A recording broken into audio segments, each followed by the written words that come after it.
suffisamment de ressources pour mën a rectifier le tir. d'accord yaa ngi wax wàllum match de football la ñu dugg ci procès Lamine Diack yow xam naa ne carrément moom ku la xam-xam la ak sport ban jàngat nga am ci procès Lamine Diack bi nga xam ne démarré na ci 8 juin ak taxawaay bu ci état bu Sénégal am est-ce que jàppoon ne état bu Sénégal dafa seetaan kii di Lamine Diack aussi. waaw xam nga mbir moomu dama dégg ñu di ci wax lu bëri mais xam nga nag ñun ndeysaan sama góor gu baax ga Mamadou Seyni Mbengue il était maire de Khombole et j'étais son adjoint. dafa ma sa toog ba mun ma est-ce que xam nga le fort du Sénégalais ma ne ko non. mun ma c'est de parler avec brio de choses qu'il ne connaît pas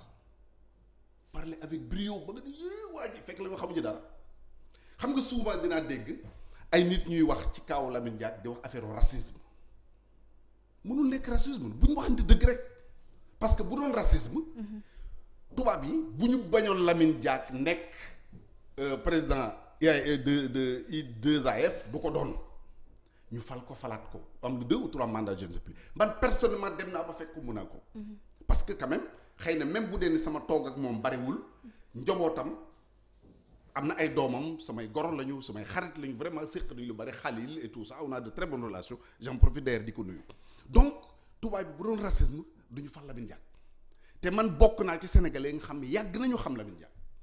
yàgg nañ ko xam mu nekkoon maire de Dakar. yàgg nañ ko xam mu nekk directeur général des impôts ba fi ñu toog di wax donc bokk nañu xam ne yàgg nañ ko xam kon su fekkee ne problème am na nañu jéem a seet quelle solution apporter état du Sénégal lan la ci def ak lan la ci war a def man xamuma ko li tax ma ne xamuma ko mooy olof yi dañu lépp ni mbaam bu jur ci ja mooy marché état la muy régler du ko régler à la place publique j'ai juste appris que am na ay conseils juridiques yoo nga xam ni ñoo nekkoon conseil juridique état bi tey ñoom ñooy taxaw Lamine Diack est-ce que état bi leen ko sant ou pas j'en sais rien du tout. mais opinion publique bi boo gisee ñuy wax monsieur le ministre je pense parce que dañoo xamoon relation bu Lamine Diack amoon ak opposants yi fi nekkoon jamono Ablaye Wade te tey jii ñoo nekk au pouvoir aussi. xam nga Sénégal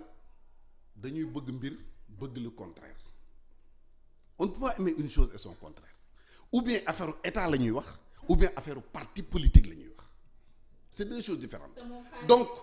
xaalis boobu bu ñu ko toppee observateur yu bëri ñu ne il a servi xaalis boobu da ko utiliser pour renverser le pouvoir du président Abdoulaye Wade. waaw alors léegi bu dee ne xaalis. donc à qui a profité cet argent. ñi mu ko joxoon ñi mu ko jox ñan la ko jox xam nga leen peut-être bu amee ñu mu profité ñooñu la encore que ñooñu ñu ko jox ak ku mënti doon c'est pas de sa faute soxna si man boo ñëwee sama kër wala mu ñëw sa kër. ñu toog waxtaan ngay dem ma génn ni jëndal fii essence mbaa ñu tas essence ma jënd essence jox la wala ñu dem ci restaurant nga jël sa boisson naan ma fay ko lan mooy ci sa responsabilité yow ou bien ki la jox xaalis da nga naan ko sa waay wax ma fu xaalis jóge bala ma koy jël non donc encore une fois li am solo mooy nañu ñaan yàlla Lamine Diack c'est un compatriote sénégalais qui a beaucoup fait pour le Sénégal kuy liggéey nag ci biir li ngay liggéeyee ci nga mën a def ay rëq-rëq xam nga am na même yenn phrase yoo nga xam ni prêté nañ ko nee nañ moom la nee nañ du moom je n'en sais rien donc li am solo pour man mooy c'est un compatriote sénégalais nañ ko ñaanal yàlla dellusi ko ci jàmm mu continuer nekk ci njabootam ci jàmm maintenant beneen débat bu ñu ci bëgg indi rek je pense que c'est un faux débat te c'est que man dossier day am fii ci Sénégal du ma ci bëgg a xuus parce que xamuma dans le fond la ca nekk rawatina dossier boo nga xam maa nga nekk ca France ñu di ko fa càmbar di ko juger li ma gëm man tey parce que ni ma gëmee la justice sénégalaise noonu laa gëmee la justice française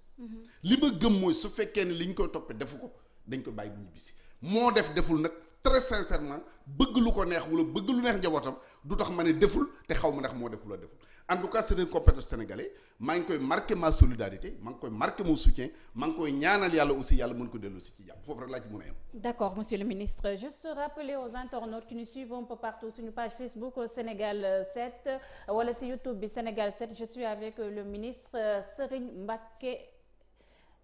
Ndiaye Serigne Mbacké Ndiaye waaw Cheikh Mbacké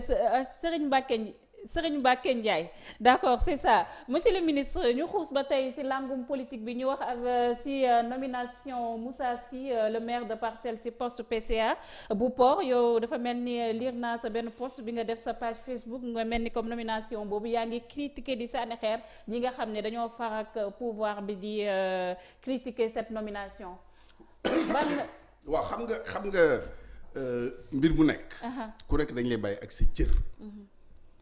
président de la république moom moo am pouvoir nommer à tous les emplois civils et militaires muy benn. ñaareel ba président de la république moo xam ku ci nekk lan la lay doyee ak fan la soxla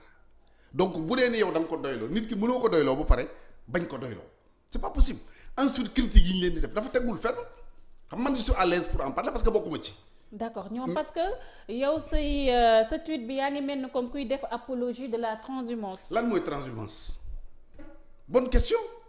lan mooy transhumance bala may dugg ci ba ma defee historique boobu xam nga Macky Sall en 2012. man bu doon man Souleymane Ndéné Ndiaye Modou Diagne Fada Thierno Lo Alioune Sow Habib Sy ainsi de suite bu doon ñun la rek du falu on a tout fait pour mu bañ a falu muy 2012. mais après gis nañ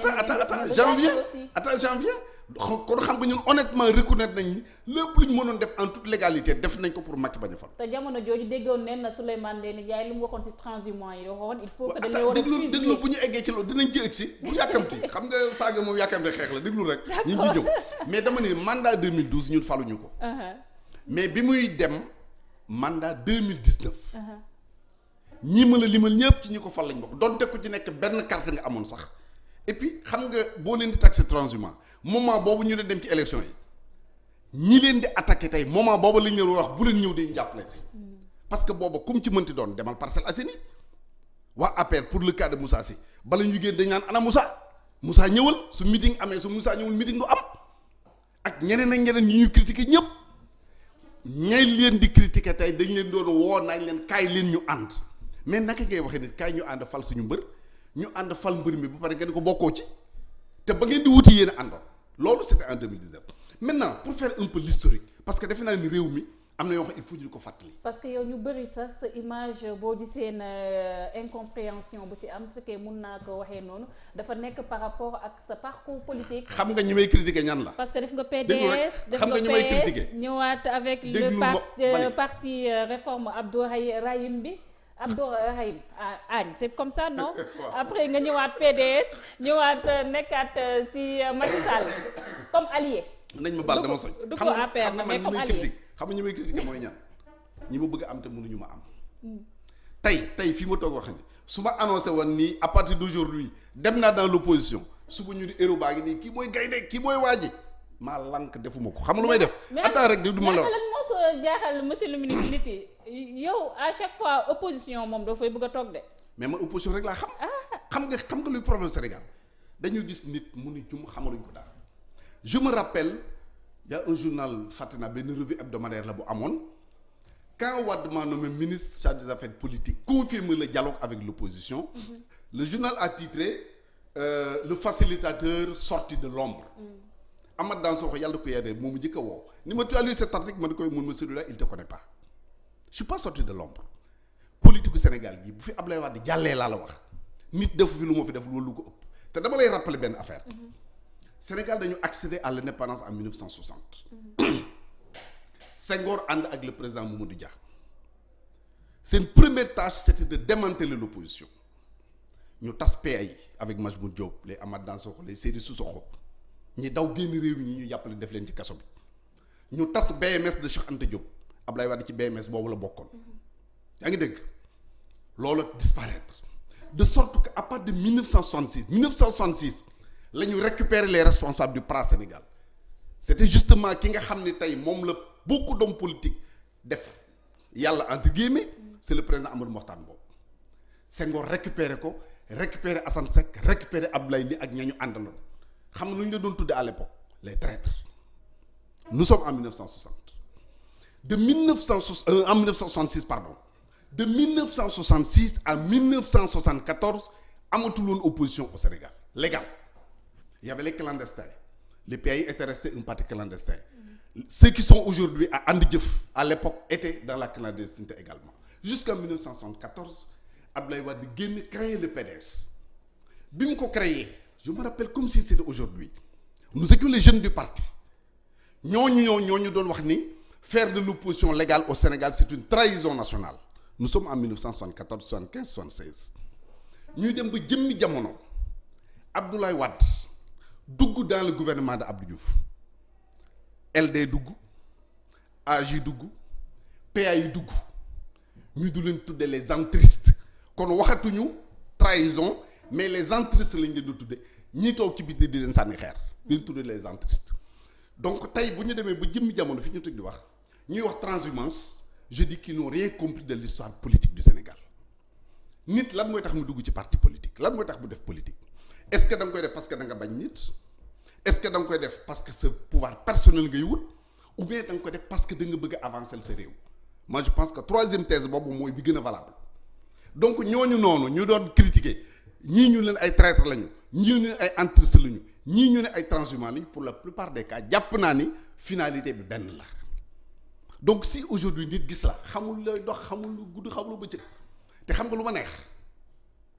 tu ne verras jamais sur le plan argumentaire man ma teg dara nit ñëw dindi ko par des arguments exemple théorisé naa fi ni mandat du président de la République kenn waru ko limité.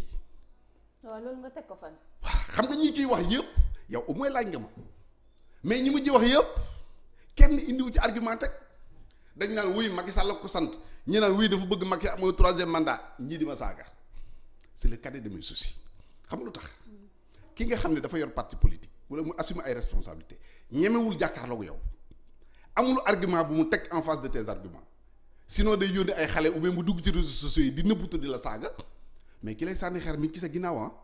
boo ko geesu rek tardé dinaa la mooy woo Cheikh Bou Diop boobu xaj bu la bëwee nga baw ko ana ndam nekkuñu nous on avance. d'accord mais monsieur le ministre dinañ ñëw ci wàllum limitation des mandats boobu mais nañ des ba tey ci wàllum transhumance fii au Sénégal. Est-ce que yaakaaroon ne fii